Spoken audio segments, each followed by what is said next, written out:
చార్మినార్కు అటువైపు భాగ్యలక్ష్మి టెంపుల్, ఇటువైపు ఏమో ముస్లింలకు సంబంధించిన పీర్లు. పీర్లు.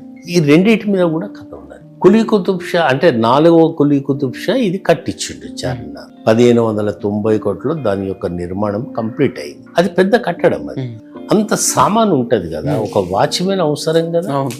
ఒక కాపలాదారుడిగా ఒక గుల్లవాడిని పెట్టింది. ఓ రోజు రాత్రి ఏమైంది, చిమ్మని చీకట్ల గుల్లవాడు కాపలా కాస్తుంటే ఒక స్త్రీ వచ్చింది.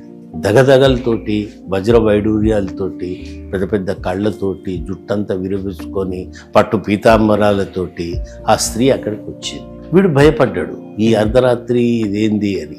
ఆమె రావటంతో మీ నవాబు గారికి చెప్పు నేను వచ్చినా అని. ఇంతకు మీరు ఎవరమ్మా, మీరు ఏంది, మీ ఊరేంది, పేరేంది చెప్పుండ్రి. మరి ఆయన అడిగితే నేను చెప్పాలి కదా జవాబు. అదంతా అక్కర్లేదురా, నువ్వు పోయి చెప్పు నేను వచ్చినాను, ఆయనకు అర్థమైపోతుంది.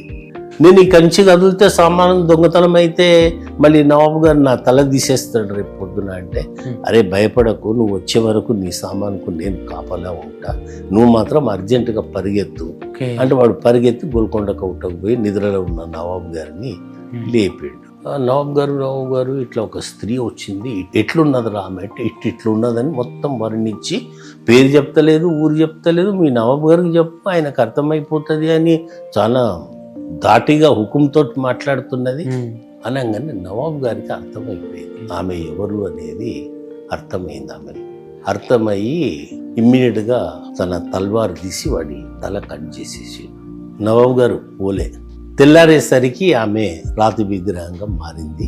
అది భాగ్యలక్ష్మి టెంపుల్. అయితే ఈయన తల ఎందుకు నరికిండి ఇప్పుడు క్వశ్చన్. మనోడు అక్కడికి వెళ్తే అమ్మవారు వెళ్ళిపోద్ది. ఆమె లక్ష్మి, ఈ నగరాన్ని కాపాడే లక్ష్మి ఆమె. కాబట్టి ఎట్నో అట్లా నేను పోకపోతే తెల్లారంగానే ఆమె అక్కడనే శిలగా మారుతుంది, నా రాజ్యం సుభిక్షంగా ఉంటది అని ఆయన యొక్క స్వార్థం. ఇది ఒక కథ ఇది.